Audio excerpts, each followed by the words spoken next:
বলো তোমরা সবাই কেমন আছো? তোমাদের কোন স্কুল? শাহবাজ স্কুল আবাসিক মিশন। তো তোমাদের কোন ক্লাস? 11। তো তোমাদের আজকে আমরা কিছু আলোচনা করব বৃত্তীয় গতি সম্পর্কে, কয়েকটা প্রশ্ন উত্তর। তো তারপরে তোমাদের ক্লাস শেষে তোমাদের সঙ্গে একটু আবার পরিচয় করে দেবো, ঠিক আছে? সেটা কোনো সমস্যা নেই, চলো আমরা ক্লাস স্টার্ট করছি। তো স্যার বলুন, আমাকে একটা বই দিন, আর আপনারা বলুন কি সমস্যা আছে। হ্যাঁ, আপনারা সব ভালো আছেন তো? Very good. টেনশনের কোনো কারণে যেভাবে আমরা নর্মালি ক্লাস করতাম সেইভাবে আমরা ক্লাস করবো, ঠিক আছে? ভয়ের কোনো কারণে। বৃত্তীয় গতি কত নম্বর পৃষ্ঠা বলুন তো? 261। ইতিমধ্যে কিন্তু আমাদের 20খানা কোশ্চেন আপলোড হয়ে আছে, তাই আমরা যেহেতু তোমাদের সব হয়ে গেছে আমরা 21 থেকে স্টাডি করবো, ঠিক আছে? তো চলো আমরা কোশ্চেন নাম্বার 21 থেকে স্টার্ট করছি। আস্তে আস্তে আমরা প্রশ্ন উত্তরগুলো আলোচনা করব। সো তার আগে একটু বোর্ডটাকে দুভাগে ভাগ করে নিই। This board are splitted by double screen. আমাদের চ্যাপ্টার নাম সার্কুলার মোশন। সার্কুলার মোশন, বৃত্তীয় গতি। আপনারা খুব ভালো স্টুডেন্ট, আমি খুব জানি। বৃত্তীয় গতি, আচ্ছা কত নম্বর কোশ্চেন স্টার্ট করবো স্যার? Question number 21। আচ্ছা, আমরা কি বুক ফলো করছি? আমরা কোন বই ফলো করছি? ছায়া, রৌদ্র নয়। আমরা মেইনলি কি আলোচনা করছি?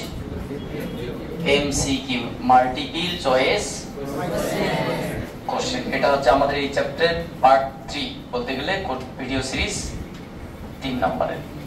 ইতিমধ্যে 2খানা ভিডিও আমরা আপলোড করে দিয়েছি। তো 21 নম্বর কোশ্চেনটা কি বলছে একটু পড়ো, টেনশনের কোনো কারণে আস্তে আস্তে দেখো। আর ব্যাসার্ধের একটি অনুভূমিক রাস্তার বাঁকে এম ভরের একটি গাড়ি সর্বোচ্চ কত বেগে চলতে পারে যেখানে রাস্তা এবং টায়ারের মধ্যে স্থিত ঘর্ষণ গুণক মিউ(s)। দেখো, এটা যদি আমরা সলভ নাও করি তবু আমরা বলতে পারি √μg(s), তাই না? মিউজি মানে তোমার আর মিউজিআর, √μg(r) তোমাদের ছিল সর্বোচ্চ দ্রুতির শর্ত। কোন একটা গাড়ি বাঁক নেওয়ার সময় সর্বোচ্চ দ্রুতি শর্ত করেছিলেন বৃত্তাকার পথে। তো সেটাকে একটু হালকা করে দেখিয়ে দিচ্ছি কিভাবে আসে। ধরে নাও, আচ্ছা কোন একটা রাস্তার যেখানে বাঁক নেওয়া হয় সেই জায়গায় রাস্তাটা কি হয়, একটু উঁচু নিচু রাখা হয়। ধরে নাও আমি বলছি কোন একটা মোমেন্টে এটা একটা রাস্তা, ঠিক আছে? রাস্তা, তো রাস্তার এটা অনুভূমিক, তোমার হচ্ছে কি অনুভূমিক দিক, এবং এটার সাথে সে ধর বাঁকের স্থান। রাস্তাটা এইভাবে বাঁক নেওয়া আছে, তো রাস্তার উপরে একটা গাড়ি আছে। গাড়িটা কিভাবে আছে স্যার? ধরে নাও সাপোজ এটা একটা গাড়ি। আমরা একটু গাড়ির চিত্র অঙ্কন করার চেষ্টা করছি, যদিও পারি না গাড়ি আঁকতে, তবুও চেষ্টা করছি। এগুলো গাড়ির চাকা, এখানে গাড়ির লাইট, এটা গাড়ির একটা অপশন। ওই দিক থেকে আগে আসছে গাড়িটা, ঠিক আছে? এবার প্রশ্ন হচ্ছে গিয়ে গাড়ির একটা ভর আছে, ভরটাকে কোন দিকে চলছে বলতো? কেউ একটা কালো পেন নিয়ে আসো তো, এখানে কালো পেন লাগতো একটা। ওদিকে কালো পেন নিয়ে আসো, কালো পেন লাগবে। এইদিকে কি বলকে চলছে বলতো? এমজি। গাড়ির ভর যদি তোমার এম হয় তাহলে নিচে দিকে কি বল কাজ করছে? এবং নরমাল ফোর্স রাস্তার সঙ্গে এদিকে কি কাজ করছে? দন্তের না। এটা অবিলম্বের সাপেক্ষে কত কোণে হেলে আছে বলতো? থিটা কোণে হেলে আছে। কারণ যখন কোনো সাইকেল বাঁক নেয়, কোনো একজন ব্যক্তি সাইকেল চালায়, তখন অবিলম্বের সাপেক্ষে কত কোণে হেলে থাকে? থিটা কোণে। সো এটা থিটা হয়, কিন্তু এটা কত এদিকে কি থাকবে? লাগা, কস, এগুলো সবার জানা আছে, আজকাল পৃথিবী সবার জানা আছে। আসেন, থ্যাংক ইউ। সো লাগা, কস, খাড়া, সাইন, এদিকে কি বলুন তো স্যার ম্যাডামরা? N sine theta. এবং যখন কোনো একটা মানে বৃত্তাকার পথে ঘোরে, যে বৃত্তাকার পথে বাঁক যদি আর হয়, তাহলে বলুন তো বৃত্তাকার পথে ঘোরার জন্য বাইরে থেকে কি বল সৃষ্টি হয়? অপকেন্দ্র বল mv²/r। এবার এই হচ্ছে কি আমাদের প্রাথমিক ধারণা, ঠিক আছে? যখন কোনো একটা গাড়ি রাস্তার বাঁক নেয় তখন তার ক্ষেত্রে গ্র্যাভিটেশনাল ফোর্স, লম্ব ফোর্স, গাড়ির নরমাল ফোর্স, তার লাগা, কস, খাড়া, সাইন, এদিকে অপকেন্দ্র বল। কিন্তু এরা তো এটা চায়নি। ওরা চেয়েছে কি, যখন চলবে তখন চাকার মধ্যে একটা ঘষাঘষি গুণাঙ্ক সৃষ্টি হবে, ঘর্ষণ গুণাঙ্ক। ঘর্ষণ গুণাঙ্কটা কোন দিকে থাকবে? এই দিকে। এটা কি? F L. এফ এল কেন? Limiting, maximum. কারণ তার থেকে বেশি হলে কি হবে, তোমার হচ্ছে গিয়ে ছলকে যাবে। এবং এই ঘর্ষণ গুণাঙ্কটা কোদিকে বল কাজ করছে? বাইরের দিকে। কি বলতো? বাইরের দিকে তোমার হচ্ছে অপকেন্দ্র। এই যে দেখছি আমরা এখানে, অ্যাকচুয়ালি এটা এই দিকে, তোমাকে এখানে না দেখি অ্যাকচুয়ালি চাকাটাকে আমরা এখানে বলছি। এই ঘর্ষণ বলটা কোন দিকে করবে? ঘর্ষণ বলটা এই দিকে কাজ করবে, চাকার এই দিকে। সেটা কত বলতো? এফ। তাহলে এখানে এমন করে আমাদের গাড়ি চালাতে হবে যাতে করে ঘর্ষণ বলের থেকে বেশি বেগ আমরা না পাই। কি বলে বুঝতে পারলে? বেগ বাড়াতে বাড়াতে এমন বেগে গেলাম যে গাড়ি লাস্টে ছলকে গিয়ে এক জায়গায় পড়ে গেল। তাহলে মানে এখানে ম্যাক্সিমাম বেগ চেয়েছে ওরা, যে ম্যাক্সিমাম আমি এমন বেগে চালাবো যাতে করে ঘর্ষণ বলটার থেকে আমি অতিক্রম না করি, যাতে করে আমাকে আটকানো বলটা থেকে আমি অতিক্রম না করি, নাকি আমি ছলকে চলে যাব। বোঝা গেল? তাহলে কি হতে হবে? এখানে লিমিটিং ফ্রিকশনের থেকে কি হতে হবে? সমান হতে হবে। এবং এই বেগটা কি বলতো? ম্যাক্সিমাম বেগ। এর থেকে বেশি বেগ দেওয়া সম্ভব নয়। স্যার আটটা কি? আটটা যে বাঁক নিচে সেই বাঁকের ব্যাসার্ধ যদি আমরা আর বলি, এটাকে আর বলি, তাহলে বৃত্তাকার পথের ব্যাসার্ধ বা বাঁকের ব্যাসার্ধ আর বলবো। M D square by R square, sorry M D square by R. So বলুন তো এখানে ঘর্ষণ বল সমান সমান কি? মিউ এন, ঘষাঘষি গুণাঙ্ক এবং লম্ব বল। আচ্ছা লম্ব বলটা কার সমান? এখানে এমজি সমান। সো অ্যাকচুয়ালি এখানে এনটা এমজি তোমার এরকম ভাবে দেখানো হচ্ছে। রাস্তা তো এরকম না, রাস্তা তোমার এরকম থাকছে, তোমার নিচে দিকে কাজ করছে। So m v square max by r, বা আমরা বলতে পারি মিউ এম জি সমান সমান এম বি ম্যাক্স তারপর স্কয়ার বাই আর। ম কেটে দাও। বলুন তো ভি ম্যাক্স স্কয়ার কি হবে? মিউ আর জি। সো ভি ম্যাক্স কত হবে? তাহলে সর্বোচ্চ এত দ্রুতি নিয়ে এসে চলতে পারে, মিউ আর জি। অপশন আছে কি এটা? আচ্ছা ওরা মিউ বলতে মিউ এস বলেছে, ঠিক আছে? এটা স্ট্যাটিক ফ্রিকশন, মিউ এস বলতে মিউ এস বলেছে, সমস্যা নেই। মিউ এস তো আর জি। এই হচ্ছে কি তোমাদের কত নম্বর অপশন আছে? এটা option number D is the correct answer. তোমরা এটা কোশ্চেন লিখতে পারো। তবে একটু ওয়েট করো, আমি আরেকটা কোশ্চেন দেই, মানে পরপর আমরা দুটো কোশ্চেন লিখবো, তোমাদের লেখার জন্য সময় দেব, টেনশনের কোনো কারণ নেই, জাস্ট ওয়েট। কোশ্চেন নাম্বার 22,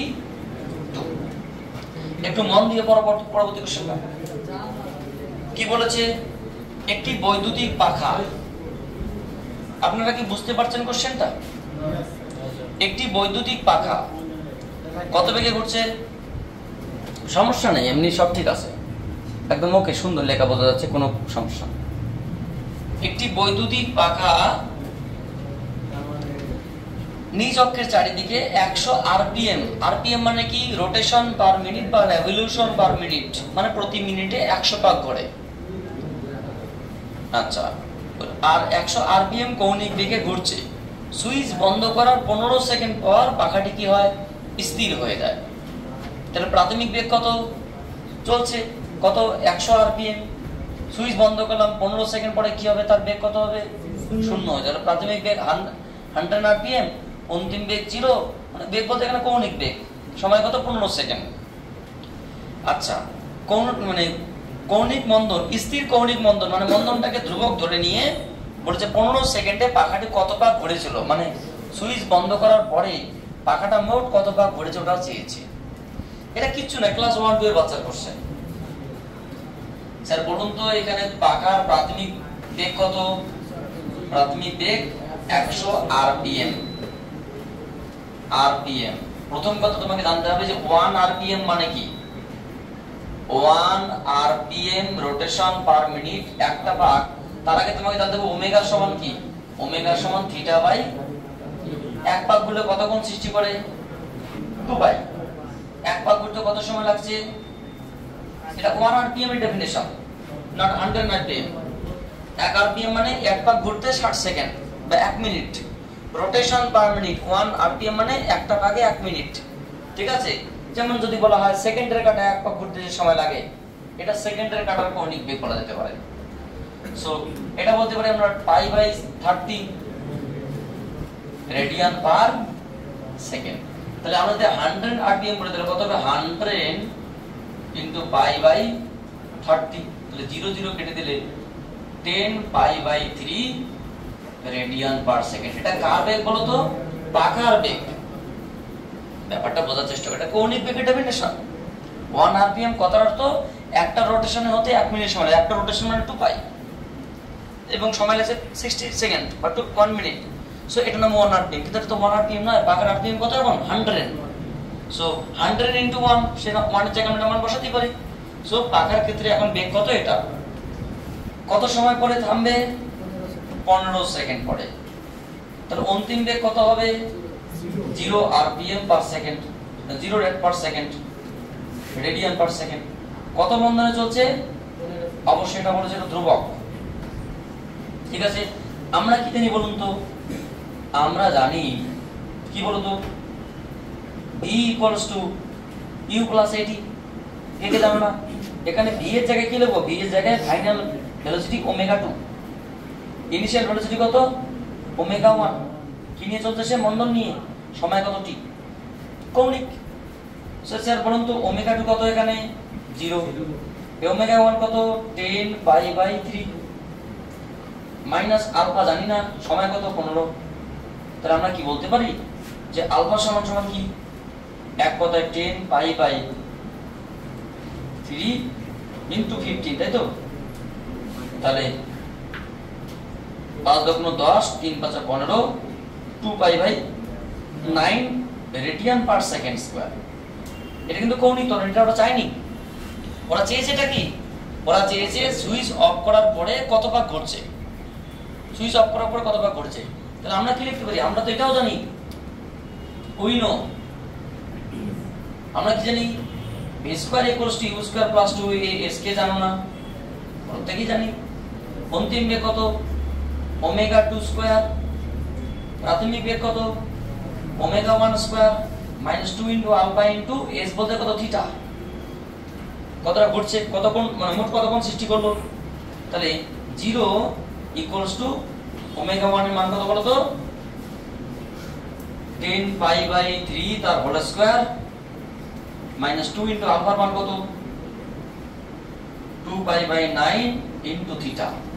বলুন তো স্যার থিটা এখানে কত আসবে? এখানে আমরা লিখছি 4 pi by 9 theta equals to 100 pi square 9 লিখতে পারি। সো 9 9 কেটে দিলাম। আচ্ছা 4 পাই 100 পাই কাটলে 25 পাই হবে, 4 25 100। তাহলে থিটার মান কত আসলো? 25 পাই। তাহলে মোট কত কোণ সৃষ্টি করলো 15 সেকেন্ডে? মোট কোণ 25 পাই। তাহলে এক পাক গুলো কত পাই সৃষ্টি করে? 2 পাই। তাহলে 2 পাই এ এক পাক। আমরা কি জানি? সুতরাং 2 পাই কোণ সৃষ্টি করতে হয় কত পাক সৃষ্টি হয়? তাহলে এক পাই কোণে কত পাক সৃষ্টি হয়? 1/2 পাই এত পাক। তাহলে 25 পাই কোণ অতিক্রম করতে কত পাক সৃষ্টি হয়? এক কথায় লিখতে পারতাম থিটা বাই 2 পাই। আমরা কি জানি? Number of turns omega n সমান সমান ওমেগা বাই 2 পাই। তো এটা বাদ কত আসলো? 25 পাই বাই 2 পাই, মানে 25 বাই 2 12.5 পাক হবে। উত্তর কত আছে স্যার? কত নম্বর অপশন আছে? Option number A is the correct answer. এটা কত সহজ কোশ্চেন। আমাদের ক্লিয়ারলি বুঝতে হচ্ছে যে প্রাথমিক বেগ দেওয়া আছে, অন্তিম বেগ দেওয়া আছে, সময় দেওয়া আছে, সেখান থেকে আমি ত্বরণটা বের করলাম, মন্দন বের করলাম। সেই মন্দনকে কাজে লাগিয়ে প্রাথমিক বেগ, অন্তিম বেগ এবং থিটা বের করলাম। তাহলে মোট কোণ এতটা পর্যন্ত ট্রাভেল করে, আর এক একটা পাকের জন্য 2 পাই, তাহলে মোট পাক মানে পাক সংখ্যা কত হবে? 12.5। So option number A is the correct answer. তোমরা তুলে নাও, আমরা পরবর্তী কোশ্চেন নিয়ে আবার আসছি। সুন্দর বিষয়, কোনো সমস্যা নেই, ভয়ের কোনো কারণ নেই, তাড়াহুড়োর কোনো দরকার নেই। তারপরে নেক্সট কত number question sir? Question number 23। Question number 23 পড়ো স্যার একটু। কি বলেছে? একটি কৃত্রিম উপগ্রহ পৃথিবীর চারিদিকে একটি সম্পূর্ণ আবর্তন করতে 90 মিনিট সময় নেয়। মানে পৃথিবীর চারিদিকে একটা কৃত্রিম উপগ্রহ আর্টিফিশিয়াল স্যাটেলাইট আবর্তন করছে কত সময়ে? প্রত্যেক 90 মিনিটে। সেকেন্ড বলেছে কি? 90 মিনিটে এক পাক ঘুরছে। এবং ওই উপগ্রহের কৌণিক দ্রুতি কত? কিছুই নেই, কৌণিক বেগ চেয়েছে। এগুলো কোশ্চেন হলো নাকি? এটা একটা ধরে নাও পৃথিবী, ঠিক আছে? এটা শিখে বলতো কক্ষপথ। যে কোনো কক্ষপথে একটা উপগ্রহ ঘুরছে, একটা উপগ্রহ ঘুরছে, এটা কি বলতো স্যার? পৃথিবী। ব্যাস, এর চারদিকে কোনো একটা উপগ্রহ ঘুরছে এই কক্ষপথে। যে উপগ্রহটি ঘুরছে সেই উপগ্রহ কি চেয়েছে? কৌণিক বেগ, কৌণিক দ্রুতি। কৌণিক দ্রুতি বলুন তো স্যার, ওমেগা সমান সমান কি? Theta by. আচ্ছা, এক পাক ঘুরতে কতক্ষণ সময় লাগে? এক পাক ঘুরলে কত কোণ সৃষ্টি করে? কত সময় লাগছে? 90 মিনিট। 90 ইন্টু কত? এত রেডিয়ান পার সেকেন্ড। এটাই অ্যানসার স্যার, কিচ্ছু নয়। একটা আর্টিফিশিয়াল স্যাটেলাইট, আমাদের লাভ কি? একটা আর্টিফিশিয়াল স্যাটেলাইট আর্থের চারদিকে রোটেট করছে, বলছে এর কৌণিক দ্রুতি চেয়েছে, তো কৌণিক দ্রুতি ওমেগা সমান থিটা বাই টি। এক পাক ঘুরলে কতক্ষণ সৃষ্টি করে? কত সময় লাগে? 90 মিনিট। মানে কত সেকেন্ড? 90 ইন্টু 60। সো এটা কত আসলো তোমার? 30। তো পাই বাই 318, 1800 এত রেডিয়ান পার সেকেন্ড। কত উত্তর আছে বলো? 3 লং 27। 318 কি করে বলবো? So pi by 2700 radian per second. Option আছে কি? তাহলে সমস্যাটা করে তোমার, তুমি বলো কোন জায়গায় সমস্যা? বুঝতে পারছি না। কোনো সমস্যা নেই। So option number C is the correct answer. C is the question number 24. Question number 24. পড়ো কি বলছে দেখো। আচ্ছা 24 আমরা এখানে করছি। কি বলছে? সমবৃত্তীয় গতিতে ঘূর্ণনশীল কণার কোন রাশিটি পরিবর্তনশীল? দেখো অত্যন্ত সহজ করে বোঝার চেষ্টা করো। আমরা এখানে লিখি, সমস্যা নেই। কোন একটি কণা কিভাবে ঘুরছে? সমবৃত্তীয় পথে। এই যে সমবৃত্তীয় পথে কোন একটা কণা ঘুরছে, এটা কিচ্ছু না, এটা থিওরিটিক্যাল কোশ্চেন। আচ্ছা সমবৃত্তীয় পথে যখন ঘুরছে তখন তার কৌণিক বেগ কি স্যার? ওমেগাটা কি ধ্রুবক? কোন একটা কণা যখন সমবৃত্তীয় মানে একই ভাবে ঘুরছে তখন ওমেগার মান কি? ধ্রুবক। তাহলে ওমেগা কোন দিকে থাকে? অক্ষ বরাবর। তাহলে ওমেগা যদি ধ্রুবক হয়, এটা এ বি অ্যাক্সিস।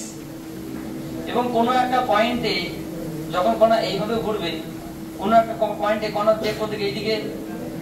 এই পয়েন্টে এইদিকে, এই পয়েন্টে এইদিকে, এবং এই পয়েন্টে এইদিকে, এন্ড সো অন। বুঝতে পারছো কিনা? এটাকে রৈখিক দ্রুতি, স্পর্শক বরাবর হয়।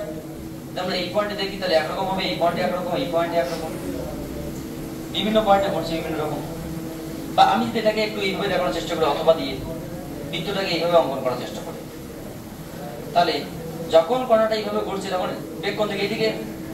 যখন এখানে থাকবে তখন বেগটা এইদিকে, এন্ড সো অন। তোমরা এটাকে জানো কি না? জানো। সো কণাটা এইভাবে চলবে। এটা কি প্রত্যেকটা জায়গায় বেগের মান কি?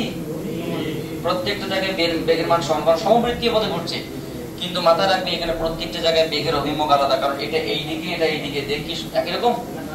তাহলে মাথায় রাখবে সমবৃত্তীয় পথে যখন কণা ঘোরে তখন কৌণিক বেগ ধ্রুবক থাকলেও, কৌণিক বেগের মান এবং অভিমুখ দুটি ধ্রুবক থাকলে মান এইদিকেই, মান একই বেগ এবং দিক একই দিকে। কিন্তু রৈখিক বেগের মান সমান হলেও দিক আলাদা, কারণ প্রত্যেক মুহূর্তে দিক চেঞ্জ হচ্ছে। ধরো যে পাখনাটা ঘুরছে, পাখনাটা ব্লেডে তুমি লিখলে বিএম ফিজিক্স, লিখে সুইচ অন করলে কে ঘুরছে? বিএম ফিজিক্স ঘুরছে। তো বিএম ফিজিক্স ধরো একটা নির্দিষ্ট বেগে ঘুরছে, বিএম ফিজিক্স কি সবসময় একই দিকে থাকবে? বিভিন্ন সময় বিভিন্ন দিকে থাকবে, ডাইরেকশন চেঞ্জ হচ্ছে প্রতি মুহূর্তে।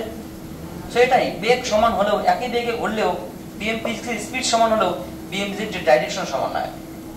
সো এটাই দাঁড়ালো যে বিভিন্ন দিকে কি বেগের মান সমান হলেও মান কিন্তু আলাদা। তাহলে কি দাঁড়ালো? যখন কোনো কণা সমবৃত্তীয় পথে আবর্তনশীল হয় তখন তার কৌণিক বেগের মান এবং অভিমুখ ধ্রুবক থাকে, এবং রৈখিক বেগের মান সমান হলেও অভিমুখ ধ্রুবক থাকে না। এটা প্রথম পয়েন্ট।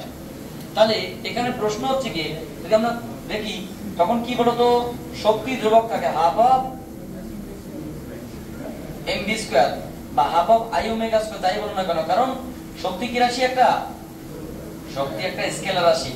শক্তির কোনো পরিবর্তন না, শক্তি একটা ধ্রুবক রাশি। কৌণিক ভরবেগ ধ্রুবক রাশি, কারণ কৌণিক ভরবেগ L সমান সমান কি? i omega. কিন্তু রৈখিক বেগের পরিবর্তন ঘটে। তাহলে এখানে কি বলতো?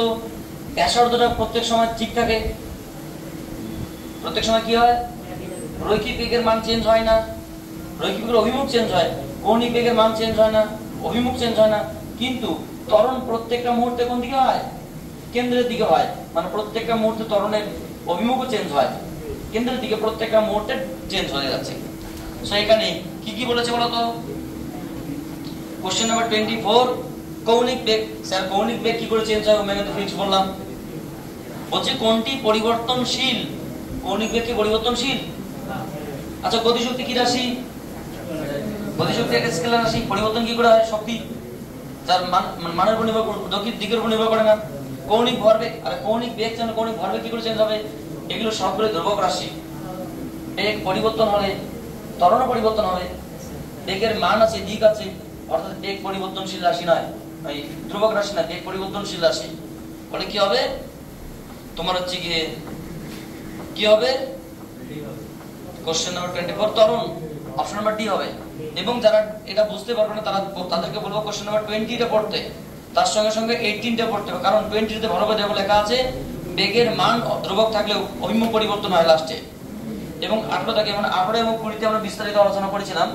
এখানে মেইন কথা ত্বরণ প্রতি মুহূর্তে কি হয়, চেঞ্জ হয়। এটা ত্বরণ একটা পরিবর্তনশীল রাশি, বাকি সবগুলো ধ্রুবক রাশি। ওমেগা ধ্রুবক হওয়াতে এল ধ্রুবক, ওমেগা ধ্রুবক হওয়াতে তোমার যে ডাইরেকশন ধ্রুবক, শক্তি তো স্কেলার রাশি। ঠিক আছে, তাহলে কি হবে এখানে ত্বরণ বা acceleration, acceleration is the changeable quantity. So option কি বলুন তো sir, D is the correct answer. ঠিক আছে, তোমরা তুলে নাও, পরবর্তী কোশ্চেনে আমরা আসছি। সো বলেন তারপরে কোনটা কোশ্চেন, কোশ্চেন নাম্বার 25। তোমাদের হাল দেখে এখন মনে হচ্ছে তোমাদের অবস্থা এখন টেঙ্গের মতো বা লক করের মতো অবস্থা। কোশ্চেন নাম্বার 25 স্যার, 2 কেজি ভরের একটি বস্তু এমন ভাবে বৃত্তাকার পথে ঘুরছে বা বৃত্তাকার পথে চলে যে তার অভিকেন্দ্র ত্বরণ সর্বদাই স্পর্শক বরাবর, অভিকেন্দ্র বরণ সর্বদাই স্পর্শক বরাবর ত্বরণের সমান। 2 কেজি কি বলছে এখানে, 2 কেজি ভরের একটা বস্তু বৃত্তাকার পথে ঘুরছে, তার একটা অভিকেন্দ্র ত্বরণ থাকে, সেন্ট্রাল অ্যাক্সিলারেশন, যেটাকে v স্কয়ার বাই r বলা হয়, আর একটা স্পর্শকের বেগ থাকে, যার বেগ থাকে তার ত্বরণও থাকবে। সো অভিকর্ষ ত্বরণ স্পর্শকীয় ত্বরণের সমান বলেছে, ভালো কথা। যদি প্রাথমিক বেগের মান v0 হয় তবে কতক্ষণে 2v0 হবে, অন্তিম বেগ 2v0 হবে। সময় চেয়েছে বৃত্তাকার পথের ব্যাসার্ধ 2 মিটার। সো শুনুন কি বলেছে, একটা কণা কি পথে ঘুরছে, বৃত্তাকার পথে ঘুরছে sir. A particle rotate with uniform acceleration with a circular motion. এটা কি সেন্টার অফ সার্কেল। তাহলে যখন কোন একটা কণা বৃত্তাকার পথে ঘুরছে, ভালো করে বোঝার চেষ্টা করো, তাহলে এই পয়েন্টে একটা সেন্ট্রাল অ্যাক্সিলারেশন থাকে, আর এখানে কি একটা স্পর্শকীয় বেগ থাকে, বেগ। এটা ট্যানজেনশিয়াল ভেলোসিটি, এটা কি সেন্ট্রাল বা তোমার কি সেন্ট্রিপেটাল অ্যাক্সিলারেশন। ট্যানজেনশিয়াল ভেলোসিটির জন্য এটা চেঞ্জ হতে যে সময় লাগে আমরা কি বলতে পারি, সো ট্যানজেনশিয়াল অ্যাক্সিলারেশন কি, tangential acceleration tangential velocity by time. বেগবিদের হার কি বলা হয়, স্পর্শকীয় ত্বরণ সেটা কত এটি, আর কেন্দ্রাভিমুখী ত্বরণ সেটা কি AC. So according to question ওরা বলেছে কেন্দ্রাভিমুখী ত্বরণ কার সমান স্যার, স্পর্শকীয় ত্বরণের সমান। আমরা কি জানি যে স্পর্শকীয় ত্বরণ কি, এটাকে আমরা বলতে পারি dv বাই dt, মানে এক কথায় বেগের পরিবর্তনের হার, সেটাকে ত্বরণ, যেটাকে আমরা ত্বরণ বলি, কারণ এটা তো রৈখিক বেগ না, তো রৈখিক বেগের হারকে রৈখিক ত্বরণ বলা হবে। রৈখিক ত্বরণটা এখানে কি ট্যানজেনশিয়াল অ্যাক্সিলারেশন, এবং কেন্দ্রাভিমুখী ত্বরণ কি v স্কয়ার বাই r। কেন স্যার, আমরা জানি অভিকেন্দ্র বলের মান কত, f সমান সমান কি mv স্কয়ার বাই r, তো তাকে f দিয়ে ভাগ করলে এটা, ওরা বলেছে কি এই v স্কয়ার বাই r এর মান কার সমান, dv বাই dt এর সমান। বুঝতে পারলে কি বললাম, কেন্দ্রাভিমুখী ত্বরণের মান তোমার হচ্ছে স্পর্শকীয় ত্বরণের সমান। তাহলে স্যার এখান থেকে ওরা কি চেয়েছে? টাইম চেয়েছে। তো তুমি টাইমটাকে একদিকে করো, dt সমান কি লিখতে পারি? dt সমান লিখতে পারি r/v²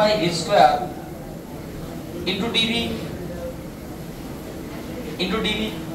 আচ্ছা, বা dt সমান সমান r into dv/v², taking integration both side, উভয় দিকে কি করে ভাই? সমাকলন করে ভাই। ওরা বলছে যখন সময় t1 সমান সমান 0 সেকেন্ড, তখন কণার বেগ v1 সমান সমান কত? v0 প্রাথমিক বেগ বলেছে। আর যখন সময় t2 সমান সমান জানি না সেকেন্ড, সেটা চেয়েছে অবশ্য, তখন কণার অন্তিম বেগ কত? 2v0। মানে কত সময় পরে অন্তিম বেগ কত হবে? তাহলে সময় কত? 0 থেকে t পর্যন্ত, আর বেগ কত হবে? v0 থেকে 2v0 পর্যন্ত। এখান থেকে টাইমটা ক্যালকুলেশন করতে হচ্ছে। সো স্যার আমরা কি লিখতে পারি এখান থেকে? ইন্টিগ্রেশন dt 0 টু t, আর কে আমরা বের করে দিলাম dv/v² v0 টু v0। এটা integration dt integration just t হয়, লোয়ার লিমিট 0 আপার লিমিট t, এখানে r। অর্থাৎ v² ইন্টিগ্রেশন কি হয়? এটা কি আমি লিখতে পারি যে v⁻² dv বা v⁻² + 1 বাই -2 + 1, মানে কি v⁻1 বাই -1, এক কথায় -1/v। সো কি -1 বাই লোয়ার লিমিট কত?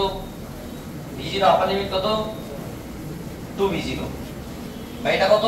আপার লিমিট মাইনাস লোয়ার লিমিট, মানে এটাই।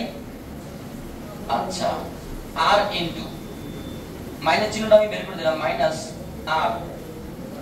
তো স্যার আপার লিমিট বসালে কি হবে? 1/2v0 minus lower limit.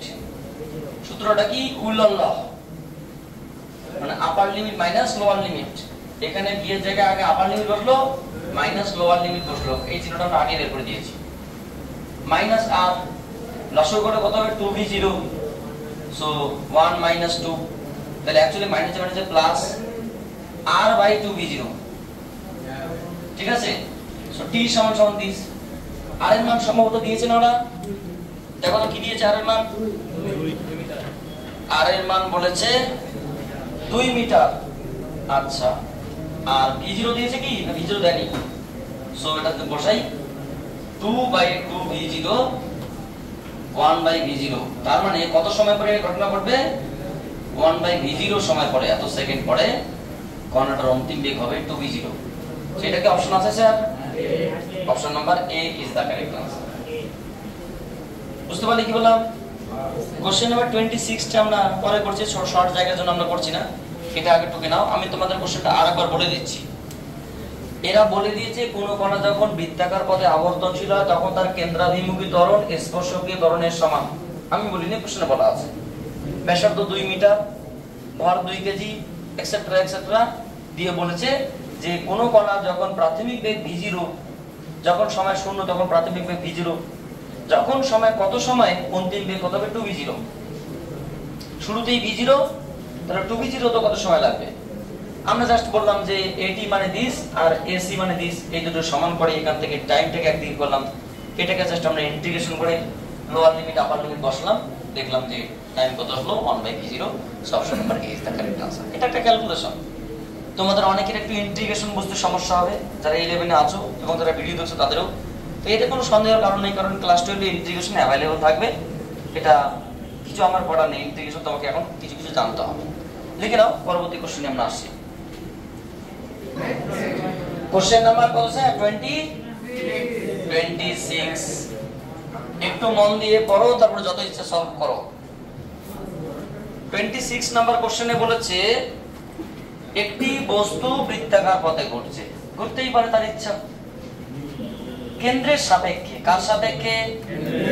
কৌণিক বেগ, পরিধির কোন বিন্দুর সাপেক্ষে কৌণিক বেগের কত গুণ? একটা কোশ্চেন খুব সহজ করে বোঝার চেষ্টা করো। এটা একটা বস্তু বৃত্তাকার পথে ঘুরছে, এটা একটা কি? কেন্দ্র। তাহলে যখন কোন একটা বস্তু কেন্দ্রের সাপেক্ষে, সাপোজ আপেলের বাড়ি থেকে বিএম ফিজিক্স এর বাড়িতে গেল, একটু দূরে দিচ্ছি সুবিধা হবে বুঝতে, কোথায় গেল? বিএম ফিজিক্স এর বাড়িতে গেল, তখন স্যার এখানে কতটা চাপ সৃষ্টি করলো? ধরে নাও সাপোজ চাপ সৃষ্টি করলো এস, এবং কেন্দ্রে কত কোণ সৃষ্টি করলো? এই পয়েন্টের নাম বললাম ও। তাহলে কেন্দ্রের সাপেক্ষে যদি প্রশ্ন করা হয় ও বিন্দুর সাপেক্ষে, ও বিন্দুর সাপেক্ষে কৌণিক বেগ কত বলুন স্যার? কৌণিক বেগ যদি আমরা ওমেগা 1 বলি, ওমেগা 1 কত?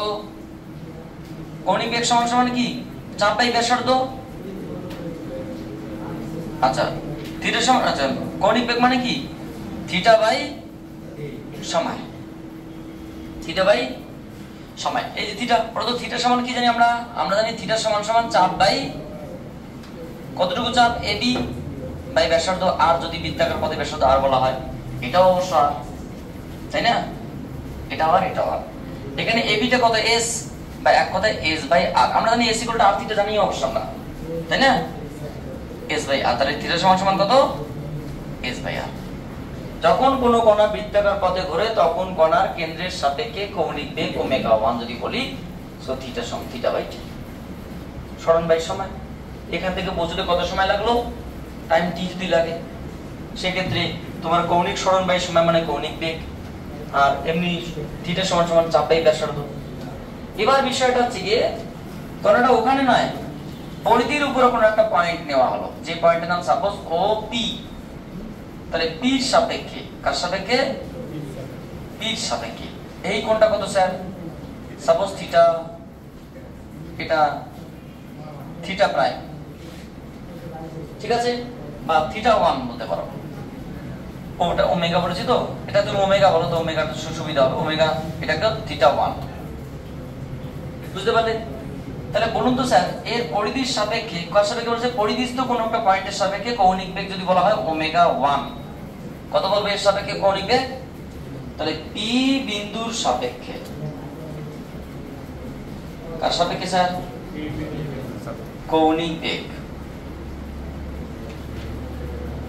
কৌণিক বেগ কত বলবো স্যার?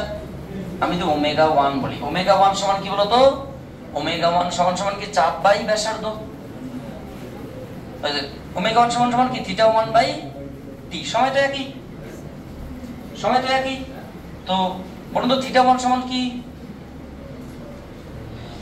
এখানে আমরা থিটা 1 সমান কি লিখতে পারি? থিটার মতো করে থিটা 1 সমান কি লিখবো বলো? থিটা 1 সমান চাপ বাই ব্যাসার্ধ এবি বাই এটুকু ব্যাসার্ধ কত? 2r, তাই তো? আর 2r মানে r প্লাস r। ব্যাসার্ধ বলতে এর সাপেক্ষে না, আমরা এর সাপেক্ষে করছি কোনো একটা বানা। সো সেখানে কত হবে? এবি কত? এবিটা s বাই 2r। আচ্ছা বলুন তো sir, 1 by 2r into theta লিখতে পারি? কারণ s বাই r কত লিখতে পারি কি না? তোমরা যে কিছু বলছোই না, তাহলে আমি কি করে বুঝবো? যারা ভিডিও দেখছে সে কি করে বুঝবে? এটা কত? থিটা। So theta by 2। তাহলে থিটা 1টা কত আসলো? তাহলে আমরা যদি থিটা ওমেগা 1 এর জায়গায় বসাই থিটা বাই 2 বাই টি, তাহলে কি আসলো বলো তো? Theta by 2t। আচ্ছা বলুন তো sir, half into theta by t কি আসলো? ওমেগা না? তাহলে প্রাথমিক ওমেগার অর্ধেক হয়ে গেল। ওরা কি চেয়েছে? ওরা চেয়েছে আচ্ছা কেন্দ্রের সাপেক্ষে কৌণিক বেগ বলতে ওমেগা, এবং পরিধির সাপেক্ষে কৌণিক বেগের অনুপাত মানে কত গুণ? ও। তো এক কাজ করো, তুমি কেন্দ্রের সাপেক্ষেটা কি আছে তোমার? হচ্ছে কি ওমেগা বাই ওমেগা 1। সো ওমেগার মান কত? Theta by T. এটার মান কত? Theta by 2t। তাহলে স্যার কত গুণ আসলো? 2 গুণ। সো কেন্দ্রের সাপেক্ষে কৌণিক বেগের মান পরিধির সাপেক্ষে কৌণিক বেগের কত গুণ হবে? দ্বিগুণ হয়ে যাচ্ছে। উত্তর 2 আছে কি? 2 ইজ দা কারেক্ট আনসার। দেখো খুব সিম্পল ভাবে বলে দিচ্ছি, কি করছে কি না করছে আমার ভাবার দরকার নেই। সিম্পল বিষয় আমরা জানি, ওরা বলেছে কেন্দ্রের সাপেক্ষে কৌণিক বেগ, কোন একটা পয়েন্ট নিয়ে নিলাম, দূরত্ব s, সো কৌণিক বেগ ওমেগা সমান সমান theta by T. So time লাগলো টি, তাহলে থিটা সমান সমান s বাই r। সো আমরা এখানে বলতে পারি অনুরূপভাবে p বিন্দুর সাপেক্ষে মানে পরিধির উপর, তাহলে 2r ইনটু বৃত্তচাপ কত s, তাহলে s বাই 2r। এখনকার নতুন থিটা কত, থিটা 1 বলতে পারি। সো থিটা 1টাকে আমরা এইভাবে ক্যালকুলেশন করলাম, সেটা কত আগের কোণের অর্ধেক হয়ে গেল। সো সেক্ষেত্রে কি আসলো, সেক্ষেত্রে তোমার দেখা গেলো নতুন বেগটা হয়ে গেল আগের অর্ধেক, বা তোমার হচ্ছে কি কেন্দ্রের যে বেগ সেই বেগটা কি আগে মানে পরিধির বেগের দ্বিগুণ। ঠিক আছে, এর অর্ধেক বা এর দ্বিগুণ। সো কত নম্বর অপশন হবে? Option number B is the correct answer. B is the correct answer. পরবর্তী কোশ্চেন করব কি? আর স্যার ছেড়ে দিয়েছে তোমাদের? ছেড়ে দিয়েছে? ছেড়ে দিয়েছে না ছেড়ে দেয়নি? ছেড়ে দেয়নি তাই তো? আচ্ছা, যাই হোক, তোমাদের হচ্ছে কি 26 পর্যন্ত কোশ্চেন আমরা করলাম, তাহলে কি আর করবো না তাই তো? আর আরেকটা কোশ্চেন করি।